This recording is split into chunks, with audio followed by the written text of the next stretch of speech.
Who is that man? That's Oskar Schindler.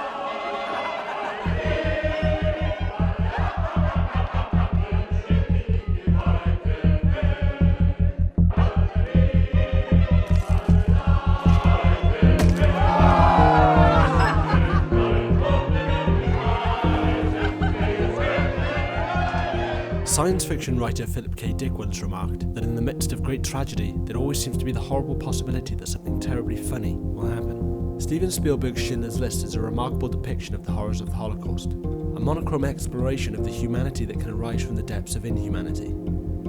It tells the story of Oskar Schindler, an ethnic German businessman who saved the lives of 1,200 Jews during the Holocaust by employing them in his enamelware and ammunition factories in occupied Poland. Schindler's List was an enormous success upon its release in 1993, grossing over $300 million worldwide and picking up 7 Academy Awards. But more importantly, it brought attention and understanding to a subject that had previously been subjugated in the popular conscience due to its sensitivity and grief.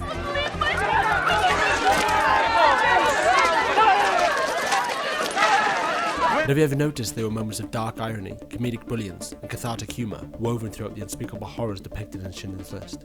Spielberg is a master of the cinematic craft and uses one of the strongest weapons in his filmmaking arsenal, editing, to perfectly capture the irony, chaos, and moral inversion of both the Holocaust and the Second World War.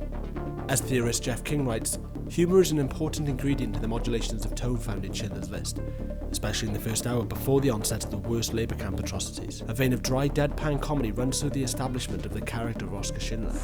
Mrs. Schindler, Merrick.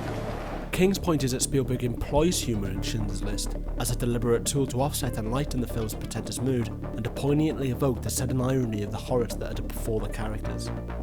To understand the relationship between comedy and tragedy, you have to understand their unique differences. In short, Tragedy, you die. Comedy, you get hitched. if you go back to the very origins of cinema, you'll notice that comedy and tragedy have been intimate bedfellows from its inception. Until the advent of sound, early cinema could only rely on visual depictions of events, which is why comedy was an ideal tool for the silent medium.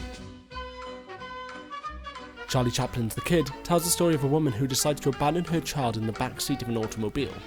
A tramp finds the baby, unwilling at first to take on the responsibility. He eventually softens and raises the boy as his partner in crime. In this particular scene, when the boy becomes sick, a doctor comes to see him.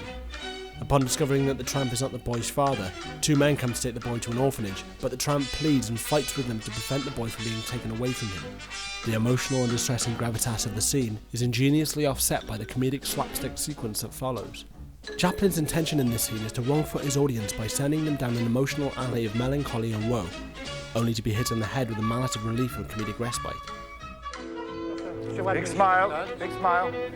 Spielberg's use of comedy to inform character is established through classic, if understated, comedic editing techniques. Take the sequence in the film where Schindler interviews a procession of women for a secretarial position. A montage of beautiful women culminates in the humorous shot of Schindler looking bored and uninterested as the final plump and overweight applicant sat before him.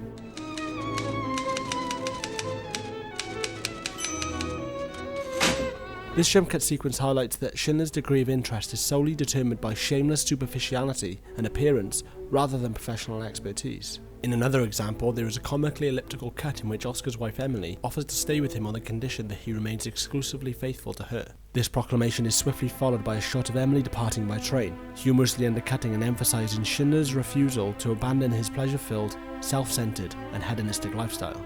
In a following scene, Schindler is summoned after being informed that his accountant, Ishtak Stern, has been mistakenly placed on one of the livestock cards, bound for liquidation. My plant manager is somewhere on this train.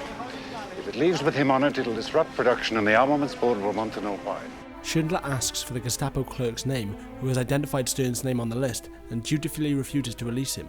Spielberg undercuts this tension by invoking Schindler's ability to intimidate and coerce his enemies into compliance, under a thin veil of charisma and charm. Gentlemen, thank you very much. I think I can guarantee you'll both be in southern Russia before the end of the month. Good day. Stern! Stern! Stern! Itzhak Stern! With these scenes, Spielberg is attempting to depict the paradoxical duality and contradictions behind Schindler's character. He is debonair, charismatic and charming, but also ruthless, intimidating, and a hard-nosed businessman. He's egocentric, chauvinist, and avaricious, yet he's also an incredible and benevolent humanitarian, responsible for saving the lives of over 1,000 people. And the next scene, he pays Armageddon a visit and screams at him for taking all his workers and putting them in his forced labor camp. They're not gone. They're here. They're mine. So you could feel the moral ambiguity occurring in this portion of Schindler's List, but all of a sudden, any moral sympathy you may have for Schindler because of what he witnessed at Cracow is erased when he seems to be saying, I'm losing money because of you, I want my workers back, let's make a deal. Spielberg uses the magic of editing and ellipses of comedy and tragedy to reinforce the inherent paradox in Schindler's character, and to remind us that human beings are complex, multifaceted creatures with so much more going on beneath surface level. It's no surprise that Spielberg has as many detractors as fans, in part due to his tendency to over-sentimentalise the themes and endings of his movies to present a rose-tinted and optimistic view of humanity. While some of this criticism is valid, none of Spielberg's movies has faced as much criticism as that of Schindler's List. And he's talking to Kubrick about Schindler's List and the Holocaust. And he says, the thing is, Schindler's List is about success. The Holocaust was about failure. And that's Kubrick, and that's just spot on. Schindler's List we had to save those few people. Happy ending.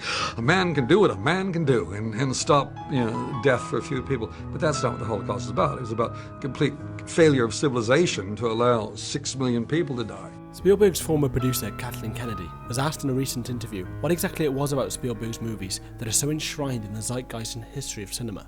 Her answer? That Spielberg doesn't have a cynical bone in his body.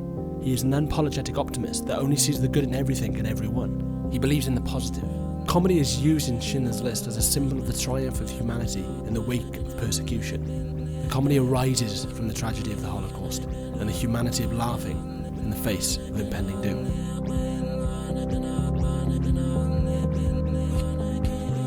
Hey guys, this is Mac and Daily. Thank you for watching this episode in our new essay series, 1,000 Words. An exploration and analysis of the moving image in 1,000 words or less. If you'd like to support the channel, please hit subscribe and share this video anywhere you can.